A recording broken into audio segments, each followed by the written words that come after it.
Assalamualaikum warahmatullahi wabarakatuh. Salam NKRI.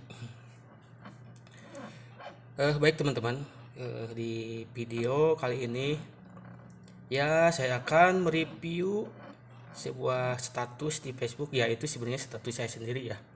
Saya akan mereview status saya sendiri di Facebook apa ya. Ini sebenarnya banyak keluhan beras mahal. Ya sebenarnya ini status saya akan bacakan. Ya kita boleh saja mengeluh beras itu mahal. Ya karena ya manusiawi lah, ketika sembako mahal tapi gaji kita tetap kurus, ya pastilah ada sedikit keluhan. Itu manusiawi dan normal-normal saja. Tapi ya jangan terlalu barbar juga yang ngeluhnya, apalagi sampai menyalahkan pemerintah, menyalahkan petani, apalagi yang lebih menderita dari kita. Kenapa? Karena kita mengeluh, tapi ada yang lebih menderita dari kita. Siapa? Ya petani. Kenapa? Coba bayangkan biaya produk kita sebanding dengan penghasilan. Itu saya rasakan waktu sawah masih ada, nombok terus. Coba kalian misalkan hasil panen terus bayarkan untuk biaya produksi, apakah masih ada sisanya? Nah itu. Jadi seorang petani itu bagi saya pahlawan pangan, karena tidak semua orang mau jadi petani ya. Jadi petani itu sebenarnya tak kalah menderitanya dari kita ya. Harus ada biaya produksi, biaya perawatan, belum semprot hama itu pakai racun, itulah saya lupa juga namanya, sudah lama gak bertani.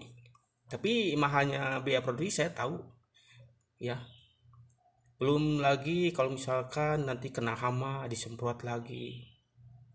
Terus waktu masih kecil padinya itu hamanya itu keong, dibabat terus oleh keong sehingga langsung tumbang. Harus kalau bahasa Sundanya diayuman deui lah, ditanam lagi. Itu luar biasa susahnya itu ya.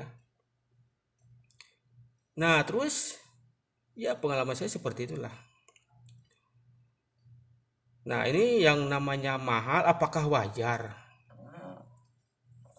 Kalau dalam ilmu ekonomi, ketika permintaan lebih besar daripada stok, misalnya stok sedikit permintaan banyak, itu biasanya memang selalu melonjak ya harganya.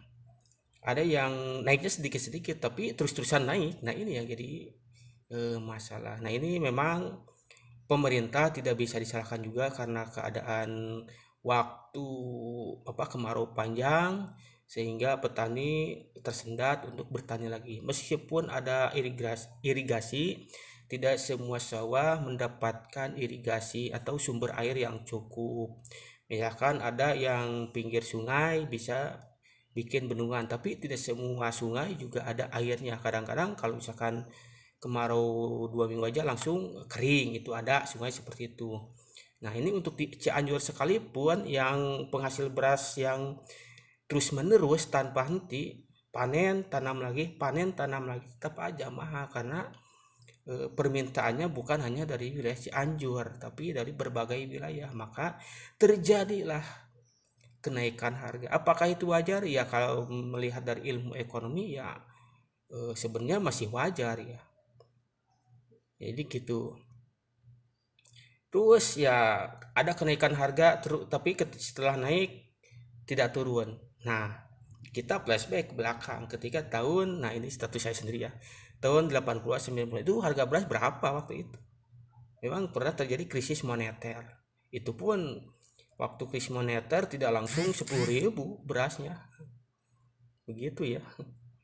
Nah ini jadi ya sabar aja lah, karena kalau sudah panen biasanya harga normal lagi. Cuman ya yang kasihan petani sih sebenarnya ya, petani, karena biaya tani itu ya lumayan lah, begitu ya. Oke cukup sekian. Tetap tenang, tetap sabar sambil ikhtiar. Assalamualaikum warahmatullahi wabarakatuh.